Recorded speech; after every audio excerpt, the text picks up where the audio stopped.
everyone, welcome you all in this video lecture। आज हम इस लेक्चर के अंदर ग्रेडियंट, डाइवर्जेंस एंड कर्ल को डिफाइन करेंगे और साथ साथ में इसके फिजिकल सिग्निफिकेंस को भी समझते हैं। ग्रेडियंट, डाइवर्जेंस एंड कर्ल इन तीनों का ही यूज मैक्सवेल इक्वेशंस में होता है। तो मैक्सवेल इक्वेशंस को डिराइव करने से पहले we should know the meaning of the gradient, divergence and curl, और डाइवर्जेंस एंड कर्ल की डेफिनेशन के ऊपर बेस्ड हमारे पास दो थ्योरम है, Gauss divergence theorem and Stokes curl theorem. उसको भी हम इसके अंदर स्टडी करेंगे। ग्रेडियंट, डाइवर्जेंस एंड कर्ल को हम डिफरेंस ऑपरेटर के टर्म्स में रिप्रेजेंट कर सकते हैं। इससे पहले हम देखते हैं कि सपोज कोई फंक्शन आपके पास f है, तो उसका जो फर्स्ट डेरिवेटिव है वो df बाई dx से लिखा जा सकता है। ज्योमेट्रिकली df बाई dx किसी फंक्शन f के स्लोप को रिप्रेजेंट करता है। या आप ऐसे कह सकते हैं कि अगर आप x के अंदर स्मॉल चेंज dx करते हैं तो फंक्शन जो है वो आपका df से चेंज हो जाता है। तो ये हुआ आपका कि किसी फंक्शन के अगर आप x के रेस्पेक्ट में चेंज करते हैं। अगर सपोज आपके पास में कोई फंक्शन फाई है जो x के साथ साथ में y और z पे भी डिपेंड करता है, x पे भी डिपेंड कर रहा है, y पे भी डिपेंड कर रहा है और z पे भी डिपेंड कर रहा है, तो यहाँ पर हम अगर फाई के अंदर चेंज निकालना चाहें so change in phi can be written as d phi equals to, अब डी फाई जो वैल्यू आएगी वो कितनी आएगी, क्योंकि फाई x y z तीनों पे डिपेंड कर रहा है, इससे del phi by del x dx plus del phi by del y dy plus del phi by del z dz। अब यहां पर हम डेल ऑपरेटर को डिफाइन कर सकते हैं। डेल ऑपरेटर हमारा कितना होता है, I cap del by del X, J cap del by del Y plus K cap del by del Z. और एक डिस्प्लेसमेंट वेक्टर अगर हम डीएल को डिफाइन कर लें तो डिस्प्लेसमेंट वेक्टर कितना हो जाएगा, डी एक्स आई कैप प्लस डी वाई जे कैप प्लस डी जेड के कैप। तो अगर यहां पर इस एक्सप्रेशन को हम दो वेक्टर के डॉट प्रोडक्ट के फॉर्म में लिख दें, किस किस के, डेल ऑपरेटर और डीएल के फॉर्म में, तो इसको मैं लिख सकता हूं del phi by del X साथ में I cap plus J cap del phi by del Y plus K cap del phi by del Z, और इसका डॉट प्रोडक्ट हम कर सकते हैं यहां पर डी एक्स आई कैप प्लस डी वाई जे कैप प्लस डी जेड के कैप। तो यहां पर ये आपका डिस्प्लेसमेंट वेक्टर हो गया और ये जो है आपका डेल ऑपरेटर के साथ में फाई आपने लिया है, तो आप इसको लिख सकते हैं del phi dot dl vector.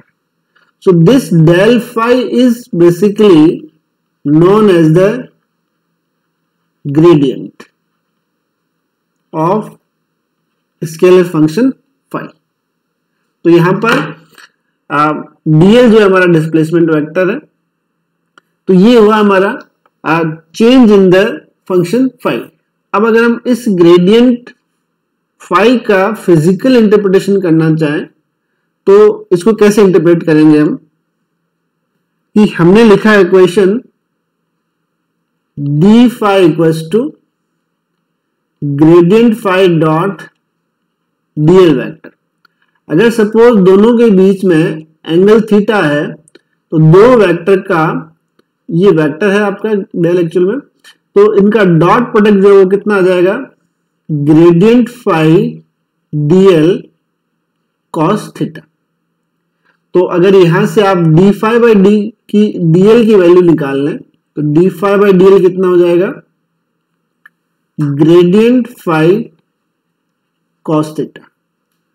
तो अगर हमें ग्रेडियंट को डिफाइन करना है तो हम यहाँ पे अज्यूम कर लेंगे कि व्हेन थीटा इक्वल्स टू 0, अगर थीटा की वैल्यू 0 लेंगे तो cos 0 की वैल्यू 1 बन जाएगी।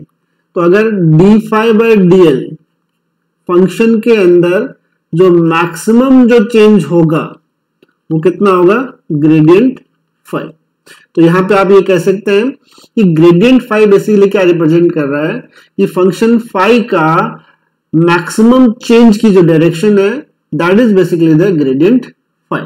तो आप इसको इस तरह से डिफाइन कर सकते हैं, the gradient points in the direction of maximum increase of the function phi, that is grad phi is the direction along the normal to the surface. Moreover, the magnitude of gradient phi gives the slope along this maximum direction.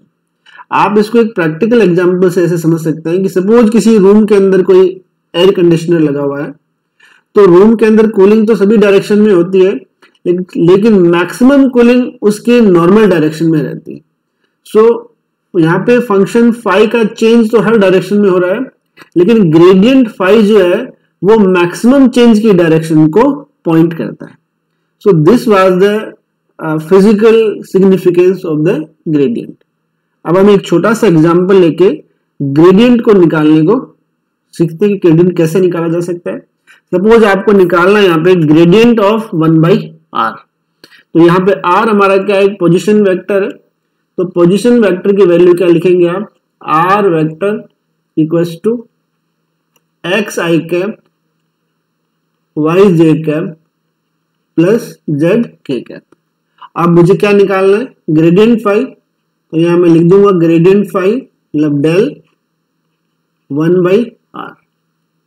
तो अगर are vector ये है तो are का magnitude कितना हो जाएगा, under x square plus Y square plus Z square, ये इसका मैग्नीट्यूड हो गया। अब अगर आपको ये निकालना है तो डेफिनेशन से हम ग्रेडियंट की वैल्यू लिख देंगे पहले। तो del by del X plus J cap del by del Y plus K cap del by del Z, और साथ में कितना लिखना है आपको, 1/r। तो 1/r का मतलब x square plus Y square plus Z square की पावर कितना, 1/2। अब हम इसको सोल्व करते हैं। तो सबसे पहले हम x के रिस्पेक्ट में करेंगे, फिर y के रिस्पेक्ट में करेंगे, देन z के रिस्पेक्ट में करेंगे। तो सबसे पहला टर्म क्या आ जाएगा आपके पास, आई कैप, और आप लिख लेंगे यहाँ पे डेल बाय डेल एक्स, और साथ में कितना रहेगा आपके पास, 1/x square plus Y square plus Z square की पावर कितना, 1/2। मैं केवल आई का सोल्व कर रहा हूं, सिमिलरली आप जे के लिए भी सोल्व कर सकते हैं और इसी तरह आप के कैप के लिए भी सोल्व करेंगे। तो सबसे पहले आपको एक्स का डिफरेंशिएशन करना है, तो यहाँ पे अंडर रूट है तो कितना आ जाएगा, -1/2 and 1/x square plus Y square plus Z square, और उसकी पावर कितना आ गया, 3/2। और अब एक्स स्क्वायर का जब करेंगे तो कितना आ जाएगा, 2x, और साथ में कितना आ गया, आई कैप। तो सिमिलरली जब आप सेकेंड टर्म निकालेंगे तो कितनी आ जाएगी, तो वो भी यही आएगी, -1/2 1/x square plus Y square plus Z square की पावर 3/2, और फिर कितना आएगा, 2y और j कैप, और थर्ड टर्म फिर कितनी आ जाएगी इस तरह से आपकी, -1/2 1/x square plus Y square plus Z square की power 3/2, then 2z k cap. अब यहां देखिए ये 2 से ये 2 तो कैंसिल आउट हो गए,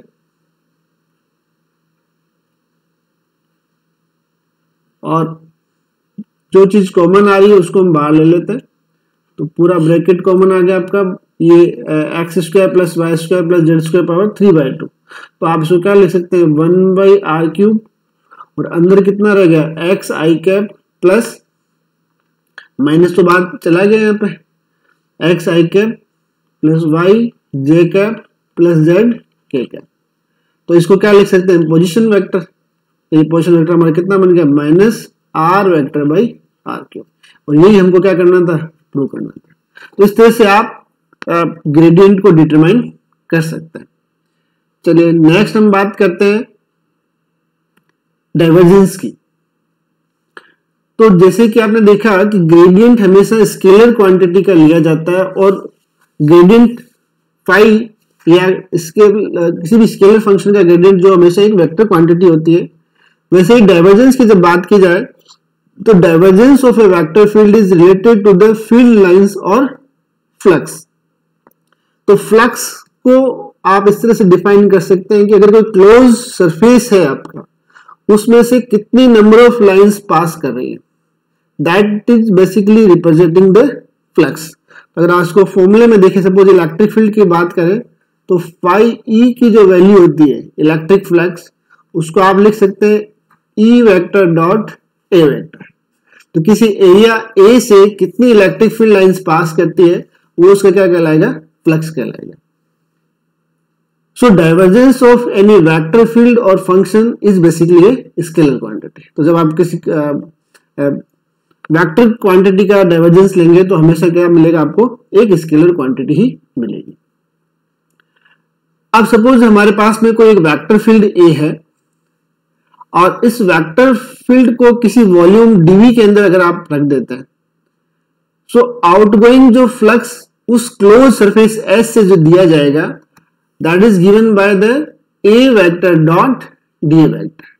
ये आप किसी surface S that is bounded by the volume is given A vector dot d vector. ये हम फ्लक्स को डिफाइन कर सकते हैं। तो आप जैसे इसको फिजिकली अगर समझना चाहें कि ये क्या चीज रिप्रेजेंट कर रहा है, तो सपोज हमने कोई एक चार्ज लिया, जैसे आपने प्लस क्यू चार्ज ले लिया, और इस प्लस क्यू चार्ज को किसी सरफेस से आपने इनक्लोज कर दिया, सपोज एस सरफेस है। तो अगर प्लस क्यू चार्ज आपने रखा तो इलेक्ट्रिक फील्ड लाइन इसे आउट करेंगी, बाहर की तरफ जाएंगी, दिस वे। तो अगर आपका कोई सोर्स किसी पॉइंट पे रखा हुआ है, तो उससे इनक्लोज जो सरफेस है उससे अगर फ्लक्स बाहर निकल रहा है, तो अब जैसे यहाँ पे इलेक्ट्रिक फील्ड लाइंस बाहर निकल रही है, तो आप क्या कह सकते हैं कि divergence of E vector equals to positive value, कोई न कोई पॉजिटिव वैल्यू आएगी। अगर हम पॉजिटिव चार्ज की जगह नेगेटिव चार्ज यहाँ पे रख देते हैं, तो उस केस में इलेक्ट्रिक फील्ड लाइंस इस सरफेस के अंदर एंटर करती, तो ये एज ए सिंक की तरह काम करता, और इस केस में जो आपका डाइवर्जेंस ऑफ ई वेक्टर है वो एक्चुअली कितना हो जाता, नेगेटिव वैल्यू रखता।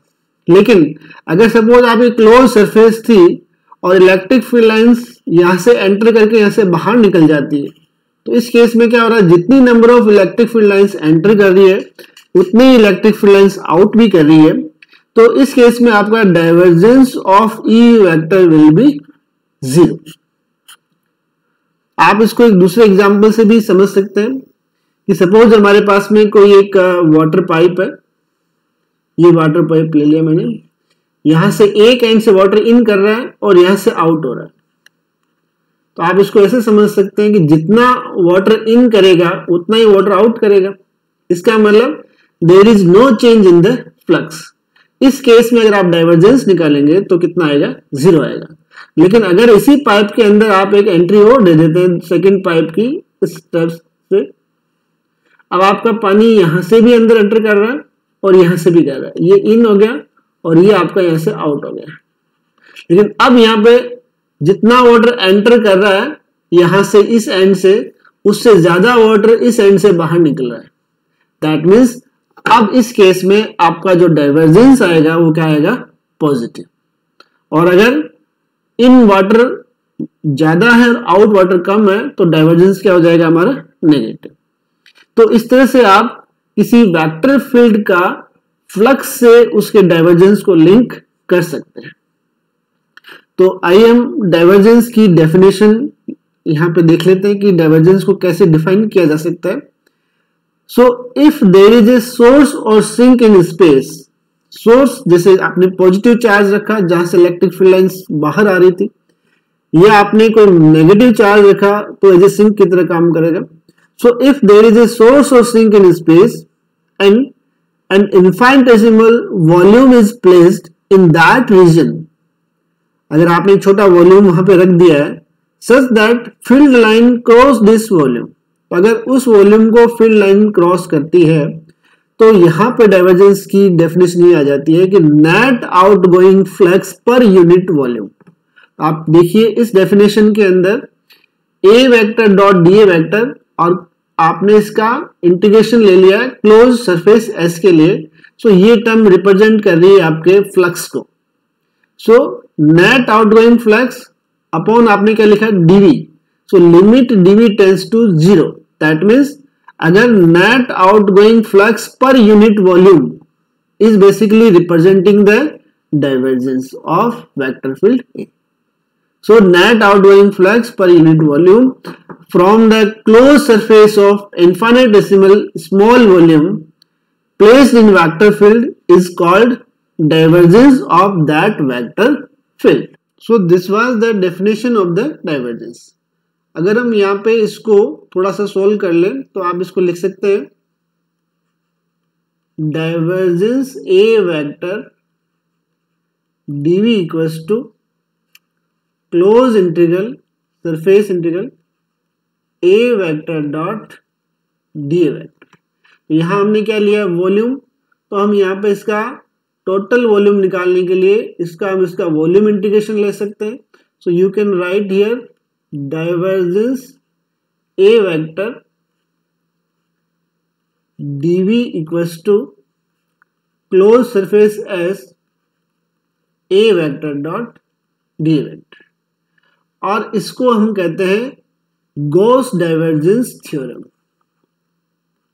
ये क्या कहलाएगी आपके पास गॉस डाइवर्जेंस थ्योरम.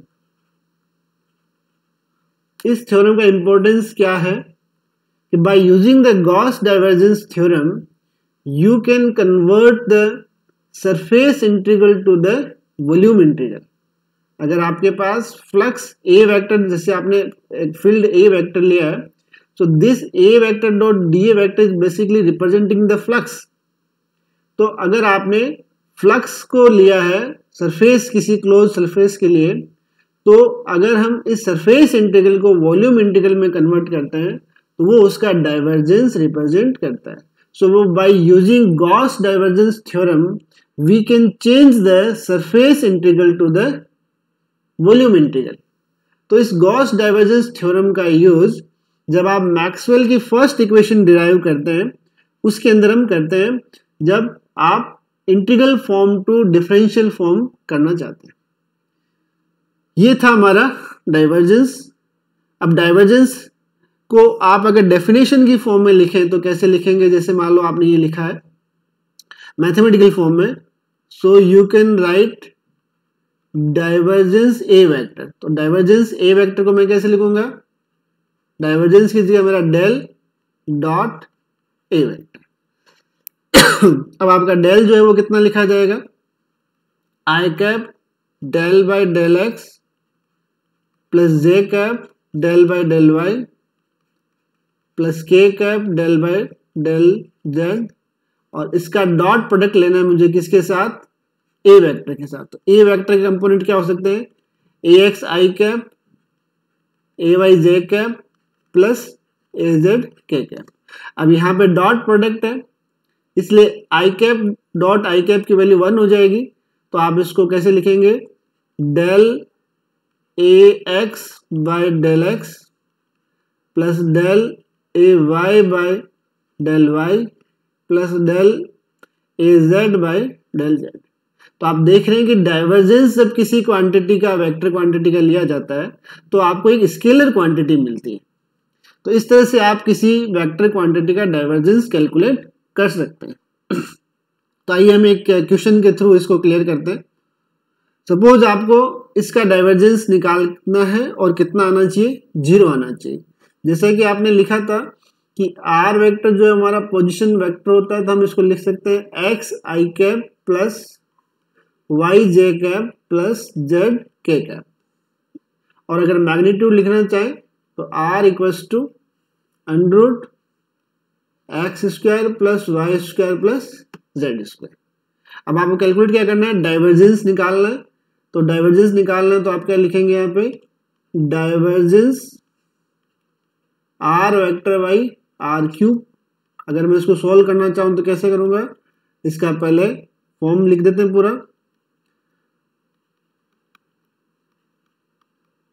ये मैं इसकी फॉर्म लिख दी है मैंने पूरी। और अब हमें इसका डॉट प्रोडक्ट किसके साथ करना है, क्योंकि यहाँ आपको निकालना है r vector by are cube. तो आर वेक्टर को मैं क्या लिख सकता हूँ, एक्स आई कैप वाई जे कैप प्लस जेड के कैप बाई आर क्यूब। ये हो गया। अब यहाँ पे देखिए, इसको सोल्व करने के लिए सबसे पहले हम क्या करते हैं कि जैसे मैंने लिखा पोजीशन वेक्टर आर, तो यहाँ से आर स्क्वायर की वैल्यू कितनी हो जाएगी, r square equals to x square plus Y square plus Z square. अगर आर का पार्शियल डेरिवेटिव हम एक्स के रिस्पेक्ट में निकालें, सपोज ये हम पहले से निकाल के रख लेते हैं इसको। सो पार्शियल डेरिवेटिव निकालेंगे तो आर स्क्वायर का कितना हो जाएगा, 2r del are by del x equals to कितना आ जाएगा, 2x। अब 2 से 2 कैंसिल आउट हो गया, तो del are by del x की वैल्यू कितनी आ गई, x बाई आर। तो जैसे x के रिस्पेक्ट में किया वैसे y के रिस्पेक्ट में होगा और वैसे z के रिस्पेक्ट में हो जाएगा।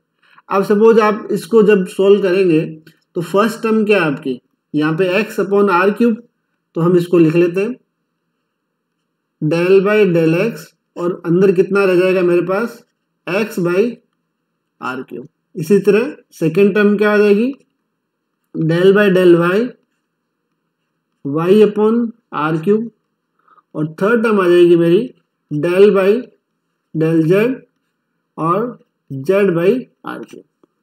अब हम इसको दो फंक्शन मानते हुए जैसे हम नॉर्मली सॉल्व करते हैं वैसे कर लेंगे। तो पहले x क्या करेंगे तो 1 आ जाएगा, तो ये रह जाएगा 1 बाई आर क्यूब।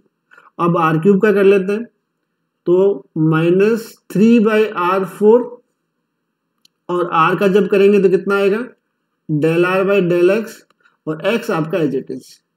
इसी तरह सेकेंड टर्म कितनी हो जाएगी आपके पास, again 1 by are cube -3 by R 4। अब आ जाएगा del are by del Y, और y साथ में चल रहा है। And the last term 1 by are cube -3 upon are 4, then del are by del Z, और ये आ गया आपका जेड।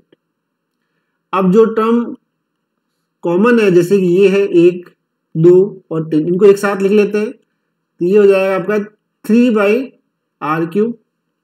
अब जो कॉमन है वो पहले मैं बाहर निकाल लेता हूँ, तो सो -3 बाई आर 4 बाहर निकल रहा है। अंदर कितना रहा, del are by del x, और इसकी वैल्यू कितनी है, जैसा कि आप यहाँ देख रहे हैं एक्स बाई आर, तो इसकी वैल्यू मैं यहाँ लगा देता हूँ एक्स बाई आर, और साथ में मल्टीप्लीकेशन किसका है, एक्स का। तो दूसरी टर्म फिर कितनी आ जाएगी, y by r dot y plus, और थर्ड टर्म आ जाएगी z by r dot z. तो यहां से x square plus Y square plus Z square, तो यहां से आपके पास क्या बन गया, देखो 3 by are cube -3 upon are 4, ऊपर तो बन गया x square plus Y square plus Z square, और हम देख रहे हैं कि इसकी वैल्यू कितनी होनी चाहिए, आर स्क्वायर, और नीचे कितना आपका आर। अब देखो यहाँ पे नीचे पावर कितनी होगी, 4 और 1 5, और स्क्वायर है तो ये कट गया यहाँ से, और यहाँ कितना रह गया 3। ये टर्म इस टर्म के साथ कैंसिल हो गई, और कितना आ गया, वैल्यू 0। तो इस तरह से आप किसी फिजिकल टर्म का, क्वांटिटी का, वेक्टर का डाइवर्जेंस कैलकुलेट कर सकते हैं। तो हमने ग्रेडियंट निकाला, हमने डाइवर्जेंस निकाल लिया। जैसा कि ग्रेडियंट में हमने उसका फिजिकल इंटरप्रिटेशन किया, वैसे ही आप डाइवर्जेंस का भी यहाँ पे आपने देखा। नेक्स्ट हम डिस्कस करते हैं curl. So curl of any vector field is related to line integral of that vector. तो कर्ल को हम लाइन इंटीग्रल के साथ में रिलेट कर सकते हैं। And curl of any vector field और function is a vector quantity. अब हम कर्ल को डिफाइन कैसे करते हैं, सपोज हमारे पास में कोई वेक्टर फील्ड है, let we have a vector field A, हमारे पास कोई वेक्टर फील्ड है और इस वेक्टर फील्ड में कोई पॉइंट हमने ले लिया है P। सपोज हमने एक पॉइंट P ले लिया वेक्टर फील्ड में और this point is enclosed bye a path C। इस पॉइंट को हमने एक पाथ C से इनक्लोज कर दिया है। सो वेक्टर फील्ड A के अंदर आपने एक पॉइंट P डिस्कस किया है and that is enclosed bye path C।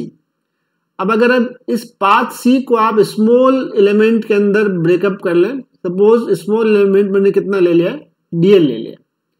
So the area enclosed by the close path C is very small and the value of vector field at different element of the path C will be the same। तो यहां पे हम क्या कहना चाह रहे हैं कि इस वेक्टर फील्ड की जो वैल्यू है, या यूं कहें कि इस वेक्टर फील्ड का अगर आप लाइन इंटीग्रल लेते हैं जो डिफाइन कर रहा है, तो आप ये कह रहे हैं कि इस वेक्टर फील्ड की हर एक इस डीएल एलिमेंट पे वैल्यू कितनी आएगी, इक्वल आएगी। अगर ऐसा इक्वल आता है तो you can define the line integral of vector field A. तो यहाँ पे डेफिनेशन भी है। लाइन इंटीग्रल को डिफाइन करने के बाद अगर आप इसको लिखना चाहें तो आप इसको ऐसे लिख सकते हैं, जैसे मैंने लिखा क्लोज पाथ हमारा सी है, तो लाइन इंटीग्रल कैसे लिखा जाएगा, A vector dot DL vector, this is the line integral. तो अगर line integral per unit area अगर निकाल लिया जाए तो वो कर्ल को रिप्रेजेंट करता है। सो यहाँ पे कर्ल की डेफिनेशन क्या आ गई कि curl of any vector field is defined as the line integral per unit infinitesimal small surface area enclosed by the path. Mathematically आप इसको कैसे लिख सकते हैं, जैसे आपने वेक्टर फील्ड ए लिया तो ए वेक्टर डॉट डीएल वेक्टर, यहाँ पे आपने इंटीग्रेशन लगाया अलोंग द कर्व सी, तो ये रिप्रेजेंट कर रहा है the line integral of vector field. अगर line integral per unit area ले लिया जाए, जैसे limit D A tends to 0, तो अगर line integral per unit area अगर आप ले लेते हैं then this represent the curl of vector field A. तो ए का जो कर्ल होगा वो कितना हो जाएगा, line integral per unit small surface area. यहां पे नोट करें आप कि किसी भी वेक्टर क्वांटिटी का कर्ल भी एक वेक्टर ही आता है, तो साथ में आपने यूनिट वेक्टर लगाया कितना, एन कैप।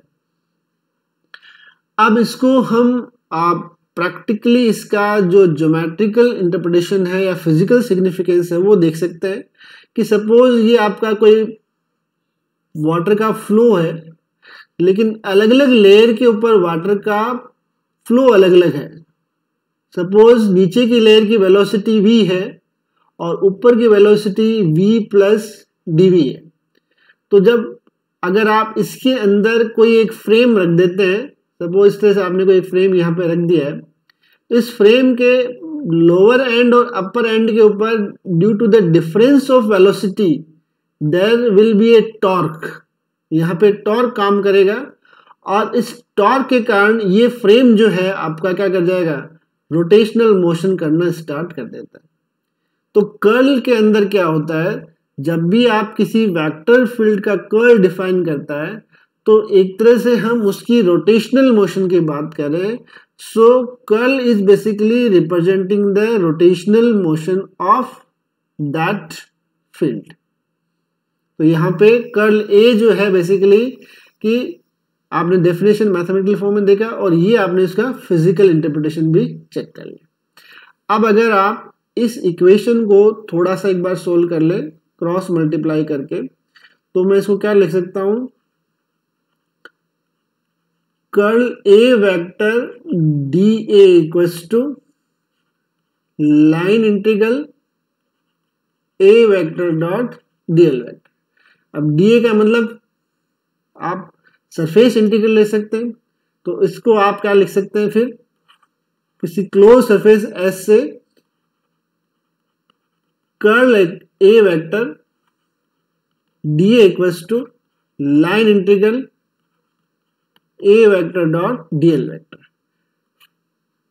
ये जो आपके पास मिला है इसको बोलते हैं स्टोक्स कर्ल थ्योरम। क्या बोलेंगे इसको हम? Stokes curl theorem. अगेन जैसे कि आपने गॉस डाइवर्जेंस थ्योरम में देखा था कि जब आप मैक्सवेल इक्वेशंस को डिराइव करते हैं तो गॉस डाइवर्जेंस थ्योरम का यूज आता है, उसी तरह से स्टोक्स कर्ल थ्योरम का भी यूज हम मैक्सवेल इक्वेशंस को डिराइव करने में करते हैं। और इसका इंपॉर्टेंस ये है कि Stokes curl theorem line integral को सरफेस इंटीग्रल में कन्वर्ट कर देती है। आप रिवर्स भी कर सकते हैं, सरफेस इंटीग्रल को लाइन इंटीग्रल में भी कन्वर्ट कर सकते हैं। तो इस तरह से आपने कर्ल देखा। अब कर्ल को अगर हमें सोल्व करना है तो इसको फॉर्मूले की फॉर्म में हम कैसे लिखें? जैसे मैंने लिखा कर्ल ए वेक्टर, तो इसको मैं कैसे लिखूंगा? Del vector cross A vector. और डेल को आप क्या लिख रहे हैं? I cap del by del X plus J cap del by del Y plus K cap del by del Z, then cross A vector के कंपोनेंट फॉर्म में लिख लेते हैं A X I cap plus A Y J cap plus A Z के cap. तो अगर इसको आपको सॉल्व करना है तो इसको आप डिटरमिनेंट बना के इजीली सॉल्व कर सकते हैं। तो डिटरमिनेंट की फर्स्ट रो तो हो जाएगी आपकी आई जे एंड के। सेकेंड रो में क्या लिखेंगे आप? Del by del x del by del Y and del by del Z. And last row के अंदर आपके पास आ जाएंगे A X A Y and A Z. अगर आपको अब इसकी वैल्यू निकालनी है तो कैसे निकालते हैं? जैसे सबसे पहले आप यहाँ पे आई कैप लेंगे, अब इस फर्स्ट रो को छोड़ देंगे, फर्स्ट कॉलम छोड़ देंगे और इनको क्रॉस मल्टीप्लाई करेंगे। इनको क्रॉस मल्टीप्लाई करेंगे तो टर्म क्या बन जाएगी? Del A Z by del y minus del A Y by del z. Second जो आप टर्म है आपकी जे कैप, यहाँ पे आपको माइनस लेना है और फिर से वही काम करना है। तो ये आएगा आपका del A Z by del x minus del A x by del Z. और लास्ट जो आपका के कैप कैसे निकल जाएगा? फर्स्ट रो और लास्ट कॉलम को छोड़ देंगे तो del A Z by del x minus del A x by del y. Sorry, इसके अंदर मैंने ए जेड लिख दिया, यहाँ पे ए वाई होना चाहिए था। तो del A Y by del x minus del A x by del y. इसी तरह आप किसी भी वेक्टर क्वांटिटी का कर्ल डिटरमाइन कर सकते हैं। जैसे कि हम एक क्वेश्चन लेते हैं कि आपको आर वेक्टर का कर्ल निकालना है, तो आपको डिटरमाइन करना है कर्ल आर वेक्टर। तो इसको सीधा सीधा डिटरमिनेंट फॉर्म में लिख देते हैं। सो आई कैप जे कैप और के कैप। सेकेंड रो में क्या आ जाएगा? Del by del x del by del Y and del by del z. Last term में कितना आ जाएगा? पोजीशन वेक्टर, इसलिए एक्स वाई एंड जेड। तो अब आप अलग अलग सोल्व करेंगे। पहले आई कैप, तो आप देखो यहाँ पे पार्शियल डेरिवेटिव विद जेड का वाई के रेस्पेक्ट में 0 आएगा और वाई का जेड के रेस्पेक्ट में 0 आएगा। तो दोनों ही टर्म कितनी आ जाएगी? 0 आ जाएगी। अगर आप बाकी भी देखेंगे तो सारी टर्म्स इसमें 0 ही आएंगी, 0 माइनस 0। तो कुल मिला के कर्ल ए वेक्टर कितना आ गया आपके पास? 0 आ गया। सो इस तरह से आप किसी भी वेक्टर का कर्ल भी निकाल सकते हैं। तो हमने इस लेक्चर के अंदर ग्रेडियंट, डाइवर्जेंस एंड कर्ल को डिफाइन किया और उसका फिजिकल सिग्निफिकेंस भी साथ में देखा और उस पर बेस्ड हमने न्यूमेरिकल भी सॉल्व किए। Thank you for watching this video.